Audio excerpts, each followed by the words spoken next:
Então vamos lá. Boa noite para todo mundo. Bom dia, boa tarde, boa noite para quem estiver assistindo esse vídeo aqui, seja lá em que momento for. Então hoje a gente vai fazer uma continuação, uma sequência aí dos vídeos, falando um pouco sobre a família atípica, sobre um garotinho atípico chamado Leonardo. Mas primeiro eu preciso fazer alguns agradecimentos aí. Tive boas visualizações dos stories, dos vídeos lá, alguns inscritos na página lá no YouTube. Então isso é legal, muita gente contribuiu falando sobre... Eu tinha errado ali os negócios de botar os stories, tinha cortado os vídeos, depois tive que fazer uma versão completa, mas cada um foi lá botando um tijolinho, um acabamentinho, uma janelinha para construir essa casa da diversidade, equidade, inclusão, enfim, acho que de um mundo melhor. Então a esse ponto é importante fazer os agradecimentos e dedicar esse vídeo aí a todo mundo que está curtindo esse conteúdo.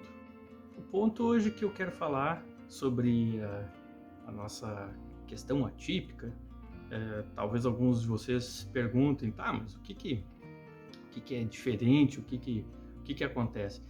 Aí eu não vou falar sobre todos, de tudo de uma vez só, mas eu vou falar especificamente de dois aspectos em relação a essa questão atípica do Léo.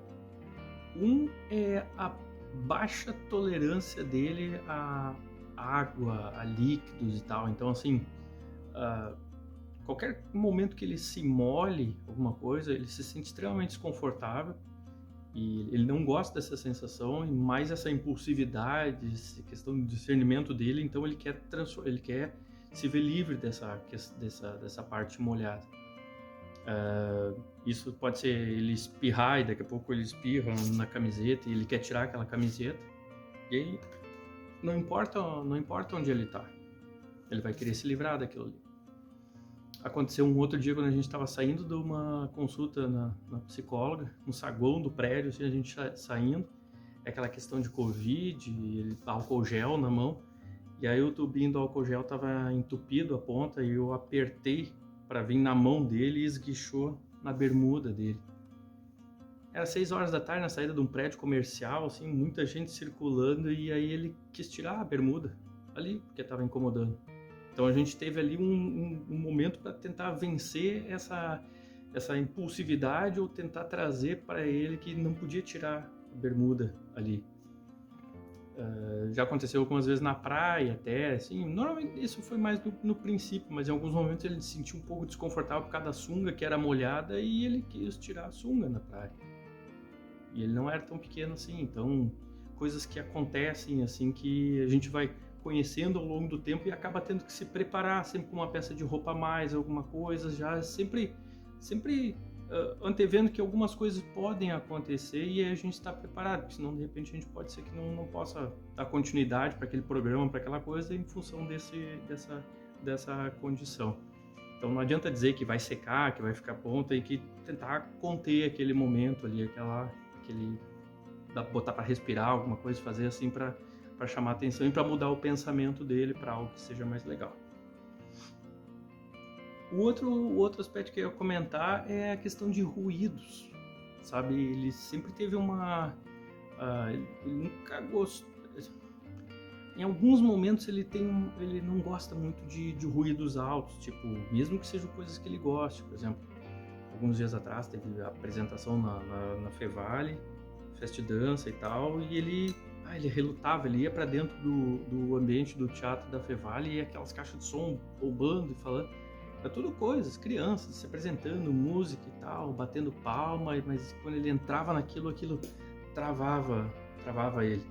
Então, tinha todo um aspecto de ruído junto, assim, que isso muitas vezes incomoda. Então, isso acaba que ele não se sente bem nisso. Então, a gente levou um tempo para perceber isso, mas essa parte de ruídos também em diversos aspectos. Lembrei.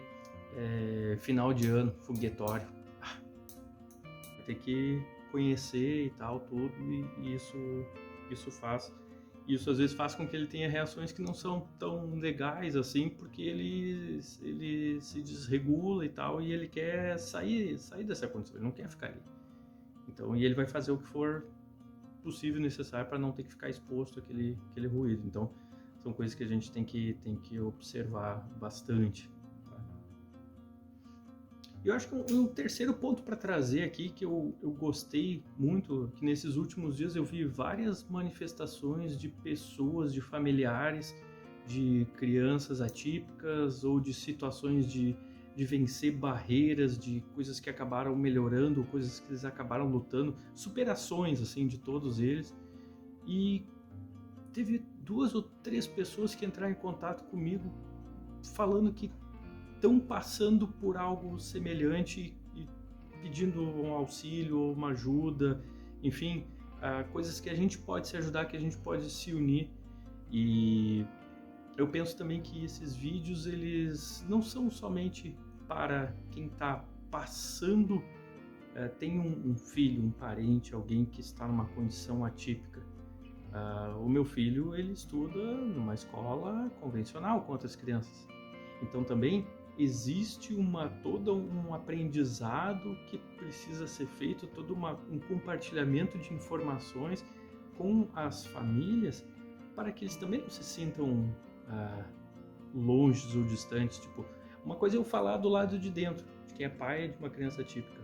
Outra coisa é eu estar no lado de uma pessoa, eu que tenho meu filho ou minha filha que estuda com uma criança típica. Como é que a gente vai fazer? Sabe? Então, tudo isso é importante. Então, o que eu quero dizer assim, que esses vídeos, essas histórias que eu vou contar para vocês, não são somente para quem tem filho atípico, é para que a gente também, quando se depare com situações, a gente pense, poxa, mas, sei lá, tente olhar com olhos diferentes. Não com olhos de reprovação, que vai fazer com que aquela pessoa, aquela família se sinta pior, mas com que ele se sinta, ok, ele está tendo vamos dizer assim, ele está desregulado, ok, e daqui a pouco os pais dele vão dar conta, enfim, eu posso até oferecer ajuda, como várias vezes já aconteceu na chegada na escola e tal, que ele estava um pouco desregulado e várias pessoas vêm, atendem, oferecem auxílio e tal, e a gente se sente muito feliz porque existem mais pessoas boas nesse mundo do que pessoas ruins. Então, a mensagem de novo, voltando, esse conteúdo é para família típica e família atípica. Todo mundo pode aprender um pouco com isso e ensinar um pouco com isso e se dar conta disso. Valeu para vocês, boa semana, e que uns dias, quando eu estiver inspirado de novo, eu faço um outro vídeo e conto mais coisas legais aí. Valeu!